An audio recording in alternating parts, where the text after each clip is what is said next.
Well, to talk more about that, we're joined by Monim Haroon. He's the Advocacy Manager at the Hebrew Immigrant Aid Society. Thanks very much for being with us, Monim. So, are you in touch with anyone in El Fasher? Can you give us a clearer picture of what is happening in this besieged city? Hi, Laura. Thank you so much for having me, and thank you again for covering the issues of Sudan. Yes, actually, most of my family are there in Darfur. They live in Darfur. Some of them live in Al Fasher city itself. So the situation is absolutely catastrophic and a complete disaster.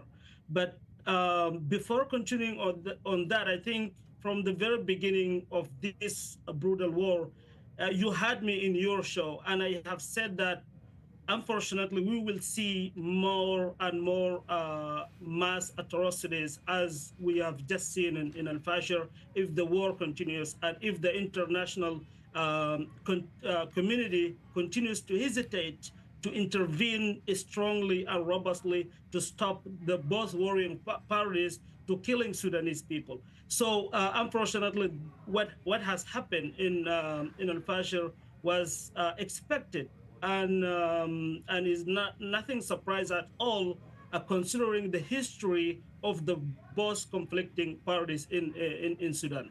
Well, yeah, and you have said that to me before, that this war, this terrible war, is not getting any coverage in the media. It took more than 2 years, didn't it? But it does appear that the world is somewhat waking up to what's happening. Does that bring you any hope that there might be an end to the violence if we have the world powers involved?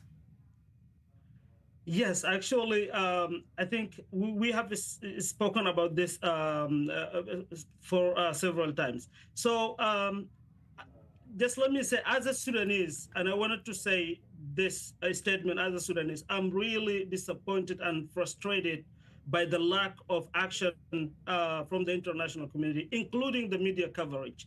And I'm frustrated because I have no expectation from the boss generals who are fighting for power in Sudan, but I have expectations and hope from the international community to intervene in order to protect the civilians in Sudan who have been actually slaughtered by the both parties. So yes, there is some hope that in these days, unfortunately, as a result of the tragedy in Al Fasher, there is more coverage of the situation in Sudan. And I hope this coverage will be followed by actions that are taken by the international community and by the international bodies and states to stop the war in Sudan.